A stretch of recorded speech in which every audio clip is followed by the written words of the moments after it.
Hello Lakers fan, if you are one of those who are always up to date with the news about our Lakers, then you need to stay tuned to what is coming up on our Lakers news channel. I am preparing exclusive coverage on the possible signings of LAKERS, and what I can tell you is that rumors are catching fire on social media, and if you don't want to miss any information, stay tuned. We have exclusive news every day. If you are a true Lakers and don't want to be left out of the news, be sure to subscribe.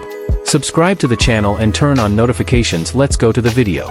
Lakers news. Austin Reaves talks urgency to limit Timberwolves three-point shooting. Austin Reaves wasn't the only Los Angeles Laker who had an off night in Game 1 against the Minnesota Timberwolves. Frankly, the entire team came up short.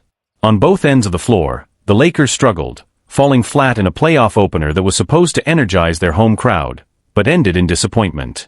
Despite building a 7-point lead after the first quarter, the Lakers went into halftime trailing by double digits, thanks in large part to Minnesota's sharpshooting from beyond the arc.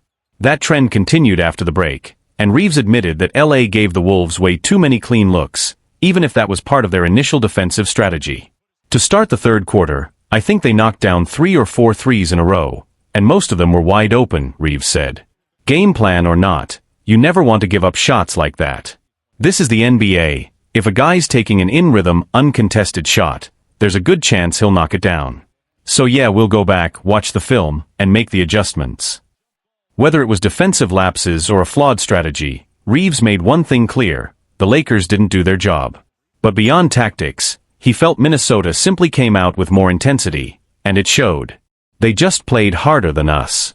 Flat out, Reaves added. They did all the things we wanted to do. They hit the offensive glass, kicked it out for threes, and way too many of those looks were either wide open or the result of a breakdown in our coverage. When you combine poor effort with bad execution, the result's never going to be pretty. There was a spark late in the third and early in the fourth, when LA made a bit of a push, but the Wolves had answers, hitting a few tough mid-range shots that snuffed out the comeback attempt. Still, Reaves isn't hitting the panic button. But he knows things have to change, fast. We've got to be better, he said. Simple as that. Now down 0-1, the Lakers head into a crucial Game 2. A loss would send them to Minnesota in a tough 0-2 hole. Reaves believes the key is matching the Timberwolves' physicality from the very start. They set the tone physically right from the tip, Reaves said. Neither team had played in about a week, but they came out with way more energy, more force, and it paid off. That was the difference. The good news? Energy, effort, and toughness are all within the Lakers' control. And if they don't step up in those areas, Reaves knows the series could slip away. Reaves still confident in a Game 2 bounce back. Naturally, there was frustration after dropping Game 1 at home, but the Lakers aren't discouraged. Reaves emphasized the importance of keeping perspective. It's a series, not a one-game showdown. That was the vibe in the locker room, he said. You don't win or lose a series in one night. We've got a chance Tuesday to tie things up at home, and then go play 2 on the road.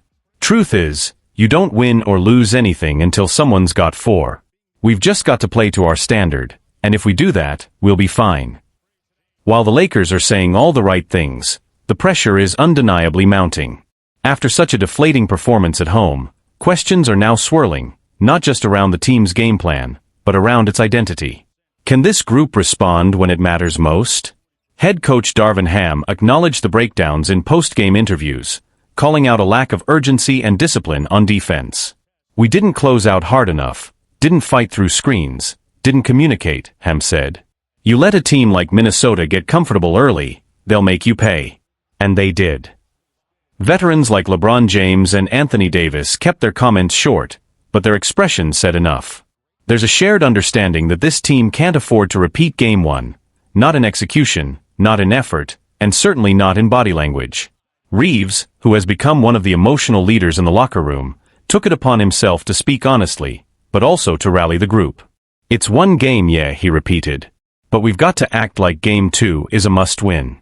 We can't go into Minnesota down 0-2. We know how tough they are at home, how confident they get when they smell blood. It's on us now. Around the league, reactions pour in. The NBA community didn't hold back. Analysts on ESPN and TNT were quick to criticize the Lakers' passive start, calling it uncharacteristic for a team with so much playoff experience.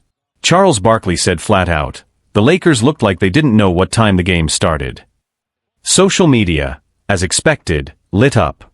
While some fans defended the team, citing rust from the long layoff, others weren't as forgiving, especially when pointing out how the Timberwolves seemed hungrier from the very first possession. Minnesota, for their part, came into the game with something to prove. Anthony Edwards played with fire, taunting the Lakers bench after several big plays, and Rudy Gobert anchored the paint with authority, altering shots and grabbing keyboards. It was a statement win, and the Wolves know it.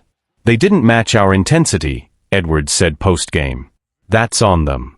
We came here to win, not just to show up. What comes next? Adjustments, mindset, and urgency. Heading into Game 2, the Lakers face more than just a strategic challenge. They face an emotional one. They need to respond not just with smarter rotations or defensive tweaks, but with pride. Reeves emphasized that the players had a long talk after the game, not about XS and OS, but about heart. We talked as a group, he revealed. About how much this means. About not wasting the opportunity. And more than anything, about fighting together. Expect the Lakers to make some key adjustments. Tighter closeouts on shooters like Mike Conley and Nickeil Alexander-Walker, more aggressive switching to limit mismatches, and potentially more minutes for defensive specialists like Jared Vanderbilt if available. Offensively, they'll need to find rhythm early, and not rely on late-game heroics. But all tactics aside, Reeves believes the difference will come down to effort. You can't fake intensity. You either have it or you don't, he said. And on Tuesday, we've got to bring it from the jump. Game 2 is set to tip off at 7:30 p.m. Pacific Standard Time on Tuesday at Crypto.com Arena. And this time, the Lakers know exactly what's at stake. J.J. Redick breaks down what the Lakers must fix to take down the Timberwolves in Game 2. Game 1 didn't go the way the Los Angeles Lakers had hoped. In his first playoff appearance as a head coach, J.J. Redick watched his team get outplayed and outmuscled by a hungry, physical Minnesota Timberwolves squad. It was a statement game from the Wolves, a loud reminder that they're not to be taken lightly, especially after reaching the Western Conference Finals just last season. But one game doesn't define a series. After the tough loss, Redick, his staff, and the players dove into the film. The diagnosis? There's a lot to clean up, and quickly. We've got to do a lot of things better, and it all starts with playing harder and being more organized, Redick told reporters after Monday's practice. From the Lakers' struggles to get anyone besides Luka Doncic consistently involved on offense, to the defensive breakdowns that left Timberwolves shooters with far too many open looks from deep, the issues were clear. But Redick wasn't just pointing fingers, he was setting a tone. What being organized really means. Often when coaches talk about being organized, it sounds like coach speak. But Redick broke it down in a way that hit home, and highlighted just how fundamental the Lakers' issues were in Game 1. People hear organized, and think it's just calling plays or the point guard setting something up, Redick explained. But it's everything, the little things we work on every day. It's setting solid screens, spacing the floor properly, filling the corners after makes and misses. That's being organized. He continued, there were too many possessions where we had 3 or 4 guys clustered at the top of the key with 15 seconds on the shot clock. That's not going to get it done at this level. A wake-up call, not a death sentence. As disappointing as Game 1 was, Redick and the Lakers aren't panicking. This is still a series.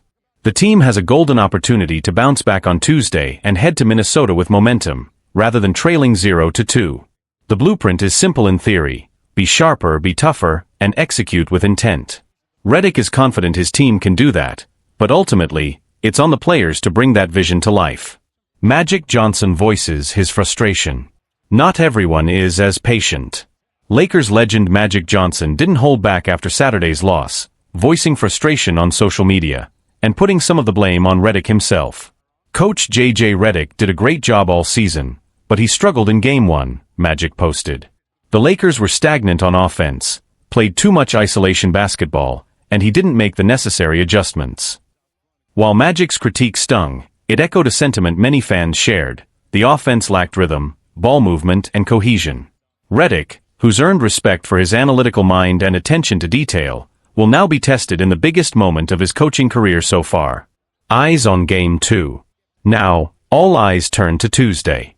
The Lakers know what's at stake. Falling behind 0-2 heading into Minnesota would be a steep mountain to climb against a confident Wolves team. But with the right adjustments, and the right mindset, they still control their own fate. We didn't play to our standard, Redick admitted. But we get another chance. It's about how we respond. For the Lakers, the message is clear. Game 2 isn't just about XS and OS. It's about heart, pride, and proving they belong in this fight. Pressure mounts, but so does the opportunity.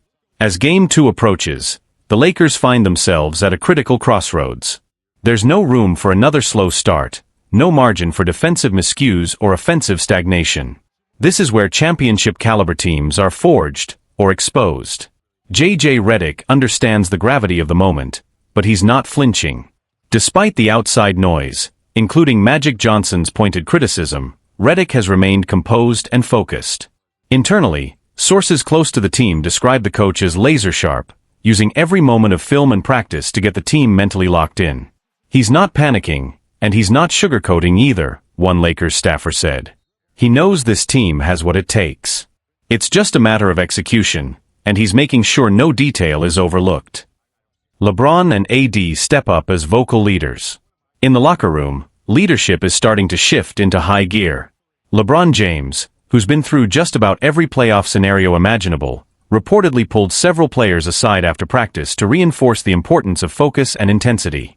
Meanwhile, Anthony Davis has taken a more vocal role than usual, calling for better communication on switches and closeouts, two areas where the Lakers were repeatedly burned in Game 1. They're setting the tone, Redick said of his stars. They're not just talking, they're holding guys accountable, and that's exactly what we need. Timberwolves staying locked in. On the other side, Minnesota isn't buying into the narrative that the Lakers will just flip a switch. The Timberwolves are approaching Game 2 with the same fire and focus that fueled their dominant opener. Game 1 was just us being us, Anthony Edwards said confidently. We're not backing down now. We know they'll come harder, but so will we. Rudy Gobert echoed that sentiment, emphasizing the importance of physicality and staying disciplined on defense. We did our job once, he said. Now we've got to do it again, and do it better. Analysts weigh in. The national conversation has also taken off. On ESPN's NBA Today, Kendrick Perkins warned, if the Lakers don't show up with more urgency in Game 2, this series might not even go 6. Meanwhile, Doris Burke noted that Redick's approach is clearly cerebral, but the team has to match that with grit. Strategy only goes so far, you've got to want it. Former players and analysts alike seem to agree, this is the game that will reveal who the Lakers really are. The stakes couldn't be higher. For all the narratives and talking points, it comes down to this. Game 2 is about survival. Lose, and the Lakers head into hostile territory down 0-2, with the Timberwolves smelling blood. Win, and the series resets, momentum shifts, confidence returns, and the pressure lands squarely on Minnesota's shoulders. J.J. Redick, in his most defining moment yet as a head coach, isn't shying away. I believe in this group, he said. We've had our backs against the wall before. It's time to show what we're made of. Tip-off is Tuesday night at 7:30 p.m. Pacific Standard Time. For the Lakers, it's more than just a game. It's a statement, and a shot at redemption.